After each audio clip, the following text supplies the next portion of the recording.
This is David Cowen. We are live from Legalweek 2026. I am with Patrick Forquer. Patrick, how are you? I'm doing great, Dave. Good to see you. This is your second Legal Week. Here we are. It's New York City.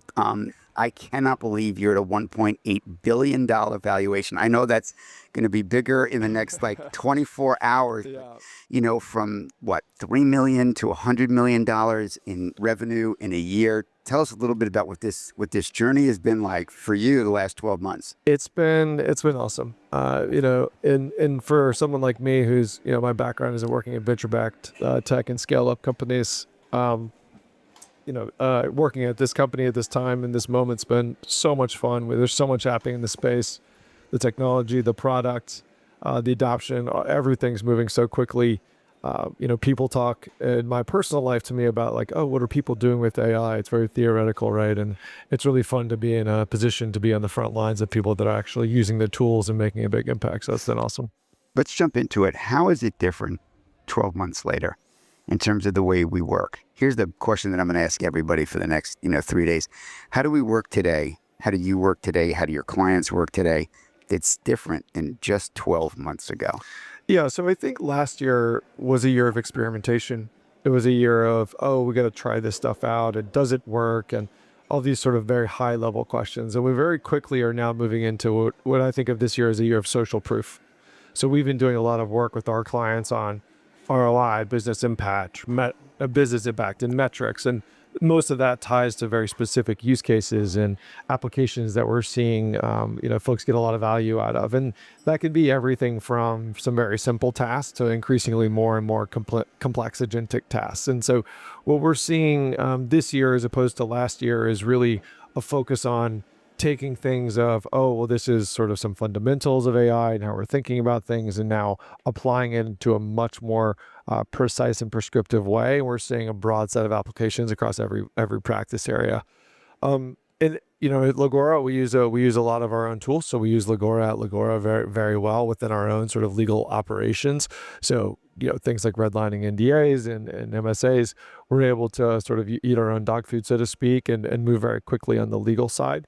And then, in terms of operational rhythm, we use other AI tools internally, where I think a lot of what I look at for myself and what I encourage everyone to do who asks me sort of advice on how to think about the application layer for AI is, you hear a lot about people saying, this thing I used to do took me, X number of hours, and then I used AI and it took me, a couple minutes or whatever. And that's good. And we should do stuff like that. You should continue to look for areas where you're losing time and pointing AI at those areas and seeing where you can find efficiency and find alpha on sort of operationally. But the other interesting thing, and where we're increasingly seeing output from our clients that's really exciting, is what am I not doing today that I could be doing with AI?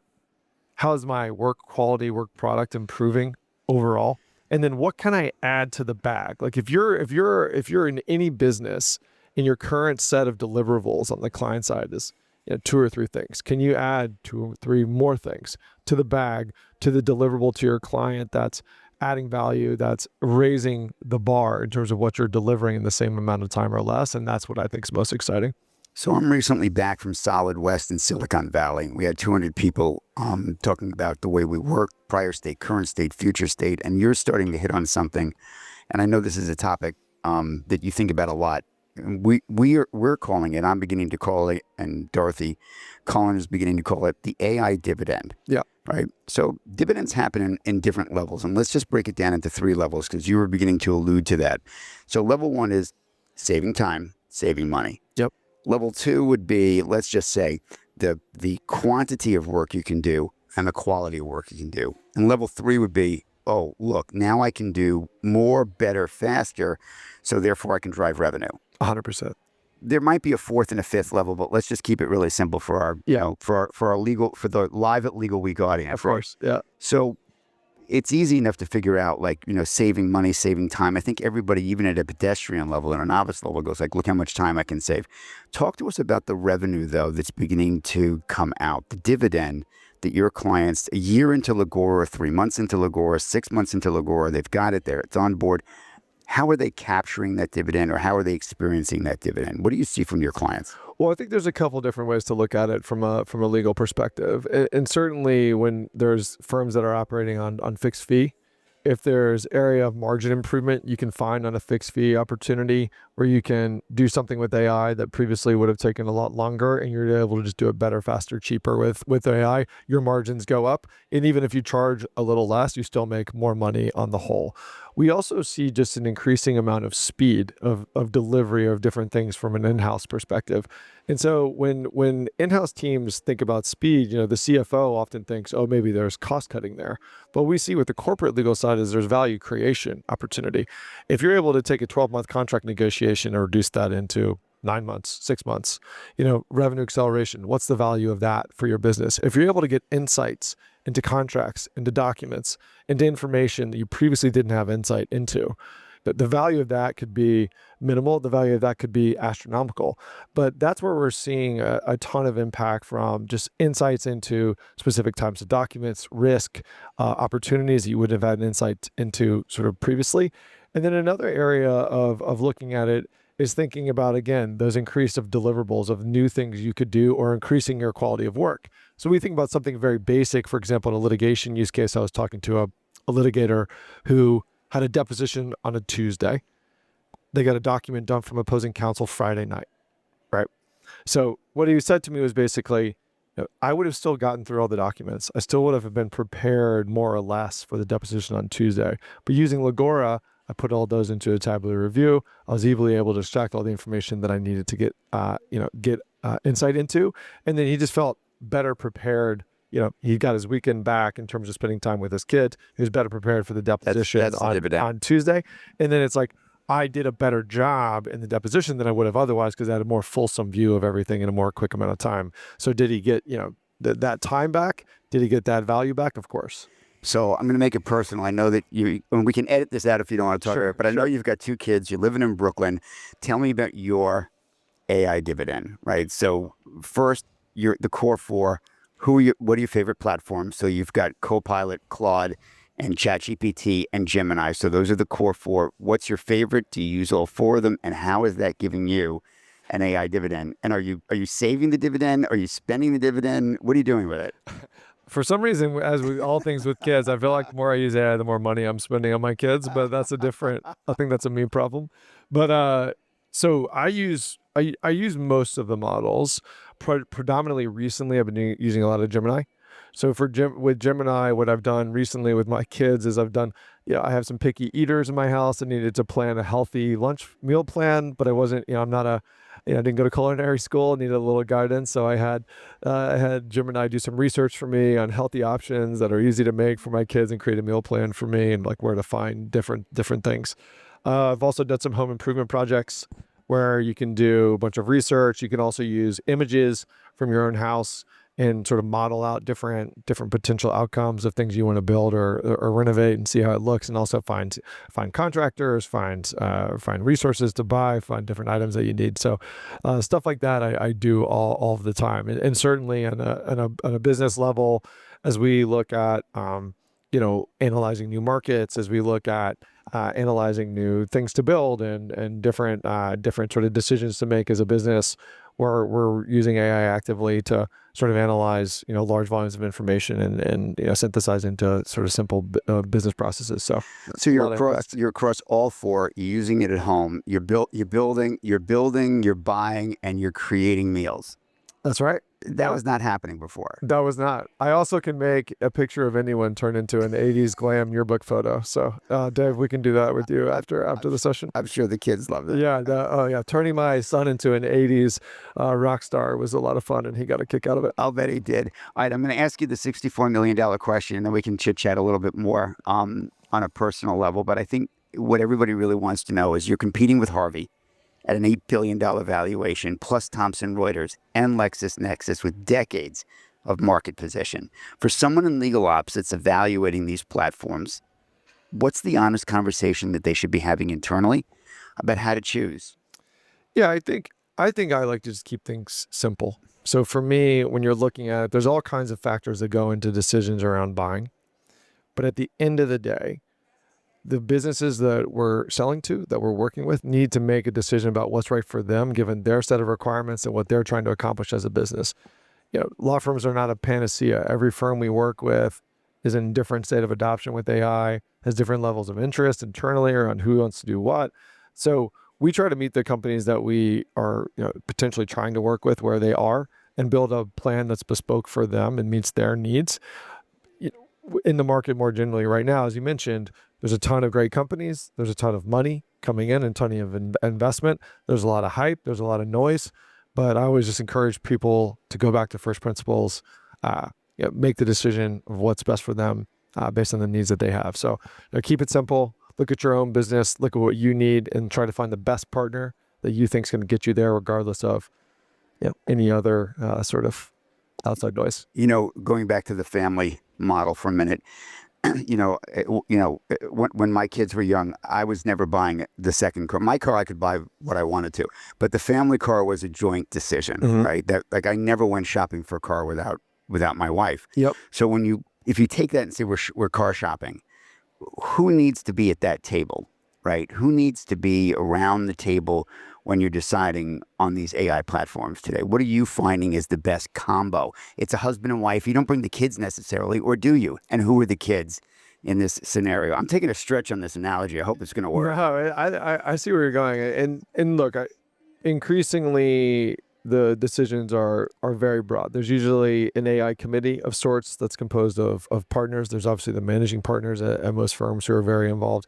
Innovation, knowledge management are critical to the decision-making process. Typically, they run day-to-day on things like pilots and testing and all of those different things. And then obviously, we spend a lot of time with end users. We spend a lot of time with associates and counsels and paralegals and the like. So it's a very cross-functional sort of top-down, bottoms-up decision. And like anything with technology, the one thing that's always been true, regardless if it's AI, cloud, mobile, whatever, is that your willingness to adopt. Like, are you buying in? Are you taking this seriously? Is the CEO getting up in the first day of an implementation saying, hey, take this seriously. We need to get really good at this stuff. Or are they just playing lip service to it, or the folks just sort of playing around with it as it's a nice to have? What we're seeing is when firms buy in and they take a collective sort of growth mindset and understand the opportunity that AI offers to create sort of a competitive advantage, we see meaningful impact on their business and our ability to partner with them in a deeper way. So that's been true for every piece of technology, basically for the dawn of time. And the more you're buying in, the better executive sponsorship you have, the better excitement you have, at a ground level and more junior level. You need both things. And we try to get as much exposure to as many of the stakeholders as possible, because certainly everyone has a point of view and we want as much, sort of buy-in and impact as we can. What are the best firms doing today that they weren't doing in the first 3 to 6, even 9 months with you? What does V.2 look like? So I think there's a really interesting perspective on continual use case development and documentation. That's where I was going. Because we're still in that educational phase of the market. These tools are still new. That's all bleeding edge technology.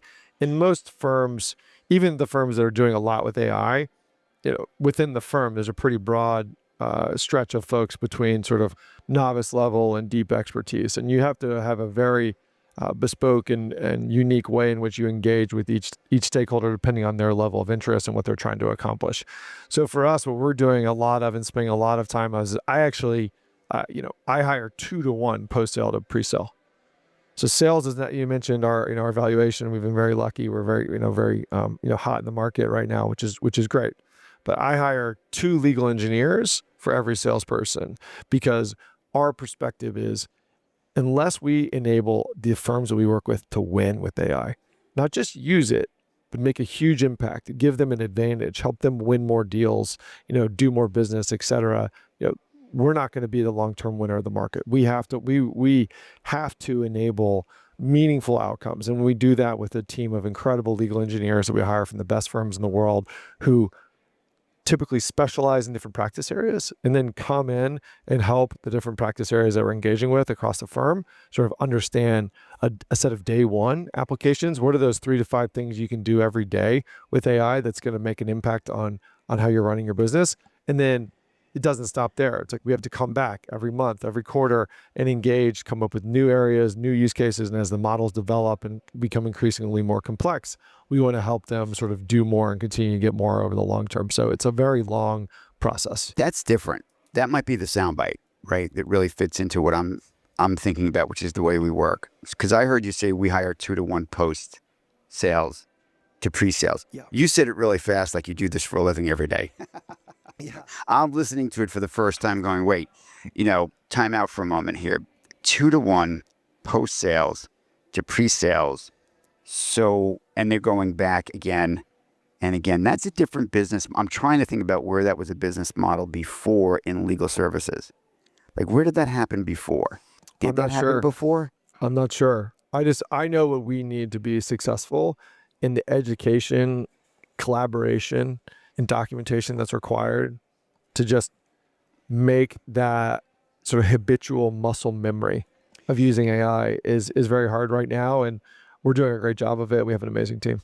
So I got to believe that the AI committee, the partners, the managing directors, they're loving that care and the post sale care, coaching, strategy planning, etc. 100%.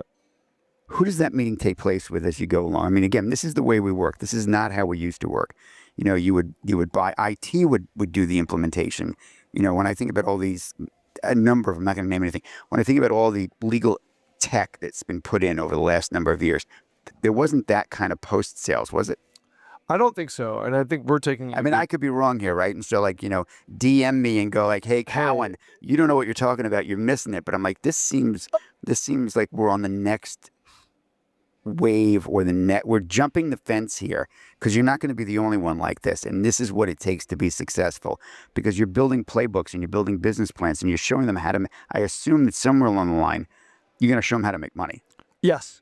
Like, they're not going to figure that out on their own. Like, the point is, you're not left alone. Like, hi, here's your van, figure it out. It's like, hi, here's your van. You could be in any one of a number of different businesses, right? If you're in the car business, like, you can use your van for transportation. You can use your van for delivery. You can use your van for, any one of a number of things. You're showing them how to make money at some point. Exactly. And again, it goes back to a mindset of customer obsession. So as a company, we're obsessed with building the best products that deliver the best outcomes for our customers. And for us, that exists. Like, the technology exists, the tools exist. And what we want to do is, vis-a-vis our legal engineers and amazing engagement managers, is make sure that our customers are getting the most out of their investment. And we know if we're able to do that now, and we're able to build that habitual use, that big sort of meaningful impact that delivers, to your point, making money, better work product, make more money, do more deals, then we'll be the long-term partner, for those firms, and they'll never want to work with anyone else. So it means a lot to us to have the highest sort of feedback on my team, and that's what makes me the proudest. And when I do talk to managing partners, CEOs of different firms, the one thing they always say to me is, "We love your team. We love working with your team," and we take a lot of pride. You mentioned the growth that we've had, that we take a lot of pride in hiring at the level that we're hiring at in terms of skill, in terms of culture, and maintaining that pace and adding the headcount that we had. So it's a big challenge. Let's finish on talent. There's I think there's a misconception. I mean, it might be right. I don't think it is. That there's going to be this there's going to be a disruption in talent, but I really want to highlight, I'm going to keep the focus, and I'm going to shine a light on the demand for talent. When you and I were prepping for this, you talked about, like, your greatest challenge right now is people, is talent, is hiring enough really good people, that can join your organization. I hear that from other people as well. I mean, again, I just came back from Silicon Valley. I had 200 people in the room, and I'm like, what's your greatest challenge? Is it people, process, or technology? 3/4 of the hands go up, and it's talent. Mm-hmm. It's either leveling up the talent that you have and or bringing on net new talent. And, we identified 10 new roles that didn't even exist. Yes. 12 and 24 months ago. Talk to us a little bit about, from where you sit, your challenge around talent and the market's challenge around talent, demand for talent. It's the most exciting time to be working in law and legal tech. There's so much opportunity. There's so much new happening. And, I think anyone who tells you they know what's going to happen in 5 years is crazy. Like, what's going on in 5 months. Yeah, exactly. I left my wife for Claude. I don't know if you know that or not. Yeah, exactly. Well, so, but to your point, David, yes, there's so many new roles. There's new areas to make an impact. And generally, in the market, AI literacy, AI adoption outside of the customers that we work with, is typically still very low. And if you look, recently Anthropic released a sort of state of the union on what AI can do and where AI is actually being applied. I saw that right yeah, now. It's scary. And there's a big delta. So there's a lot to do, and that's why we're hiring as many post-sales folks as we can to help sort of bridge the gap between the theoretical, what you can do with AI, and what's actually being done. And there's still not a lot of people that know how to make that happen. And so new skills, new opportunities, and we always say, Legora is like giving a lawyer an Iron Man suit, right? We want to make lawyers better, faster in every way. We think the market's going to get bigger. We think it's going to have a great impact long term on on the legal services market generally, and it's well exciting to see how it shakes out. You know what I like so much about the talent conversation, and what comes up for me is I do think a lot of what AI and AI enabled tech can do is, it could do 20, it could automate, semi-automate, or automate 25% of whatever I do. It could automate or semi-automate 25% of what a CEO, and a board does. It doesn't get that last mile though. So what do you want to call it? 25% or 50%? There's still something called relationships. 100%. Relationships are human. And I'm not going to play the whole human in the loop card, but I am going to play like, here's what we do that AI doesn't do, right? And I think it's important to double down on these skills. If you're listening, here's the thing. It's networking. It's relationship building. It's who your core four is. It's who are you sponsoring? Strategy. Who's sponsoring you? Yep. No, I mean like real intimate, like look at the team that you have and the difference you're making in their lives. Yep. Like how big is your team today? My team is about 150 people. It's 150 people. Yep. Now, some of those are young kids to some extent. A lot of, I'm the old guy. Yeah. You're the old guy. Right? Yeah. So those, because I saw Andrew Seja do this, right, at Relativity. I'm like, he put, people got married. They had kids. Their kids are going to college. Like that doesn't happen, but not for this human element. Yeah. And of relationship building and connection. Am I on a limb here or is this it somewhere? I totally agree. And look, I'm very optimistic about this. And I understand there will definitely be certain jobs and certain industries that are more prone to disruption by AI than others. And certainly there's going to be a big change in who's doing what and how. And I don't know how that's all going to shake out. I'm not here to, give anyone some big prediction. I have Elon Musk and Sam Altman next. So they'll tell us. Yeah, they'll tell you all that. Yeah, they're coming up next. But what I do know is that work product gets commoditized all the time. Yes. And that's happened throughout history. If you look at going from paper to email, on-prem to the cloud, mainframes to mobile and everything in between. There's always a risk in those transitions, but there's also a tremendous amount of opportunity. And our perspective is that the firms that adopt AI the best and the fastest now have a unique opportunity to get a significant competitive edge over the next few years. And what we're really excited about is partnering with the firms that want to win in that way. And there'll be a huge amount of opportunity. I don't know the shape of everything in terms of the firms and how things shake out in terms of what they look like in 5 years, all the different things. There'll be, they're going to be a bunch of big firms or things going to get smaller. Everyone has different perspective on that. And, we'll see how it shakes out. But what I do know is there'll be a ton of opportunity to make a big impact if you know how to use these tools. Well, I hope you'll come back and chat with us again after Legal Week, because I'd like to get your thoughts on, is it a gap or is it a canyon between the haves and the have-nots? We don't have time for that right now, and I really want to unwrap that a little bit. And maybe after Legal Week, we can talk maybe in April or May, or love to. Maybe you'll be at Solid in Chicago and we'll talk about it there. With everybody on stage. Like, is it a gap? Is it a canyon? Is it insurmountable? Like, if you're behind, can you catch up? Yeah. Actually, I'll ask you that question. And of course, you're going to say yes, because, you're in that business of saying yes for this. But if you're behind right now, can you catch up? And besides the tech, what do you need in terms of talent and commitment and investment to catch up to everybody? Oh, I think the biggest thing is mindset. Honestly, is growth mindset. And this is something I tell myself every day. This isn't me selling this to someone else. This is every business is changing dramatically. How we run the business at Legora is very different than how I've run businesses at other, stops in my career. The opportunity to leverage AI to gain significant operational impact and advantage is very real. And like I said, we eat our own dog food. We use a bunch of other AI tools. We do a lot of our coding with AI. Part of the reason we've been able to be successful in shipping things so quickly in the product is because we use AI in our own product. So, this isn't us sort of selling this sort of like hypothetical vision. We're doing it ourselves, and we're learning ourselves. And certainly we're learning with our clients too, because to your point, Legora today, we always say, is the worst it'll ever be. Legora a year ago was nowhere near as good as Legora now. And Legora a year from, and I thought Legora a year ago was incredible, and it was. And a year from now, it'll be dramatically different. We have some so much exciting stuff coming with agents and more tools and skills and context and all these different things.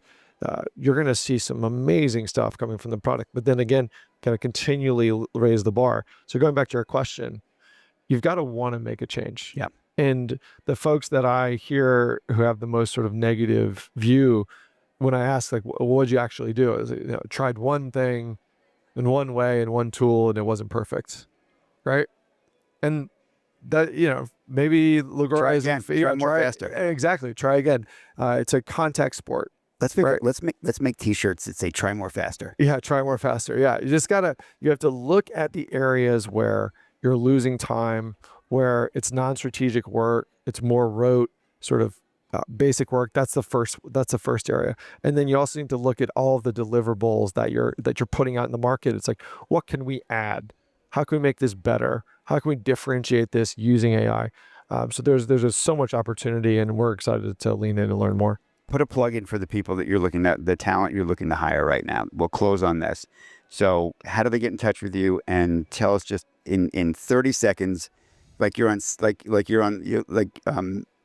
30 seconds, who are you looking for? What's the skills, the background, and where do they send their resume and/or I want to apply? Patrick@legora.com. Send it my way. I'd love to meet anyone who's interested in working at a high growth tech environment. So look, we're growing really quickly. We're working like crazy. There's always stuff to do. Predominantly legal engineering, like I said, or attorneys who are AI forward, who want to help shape how work gets done in legal with AI in collaboration with some of the best firms, the best corporations in the world.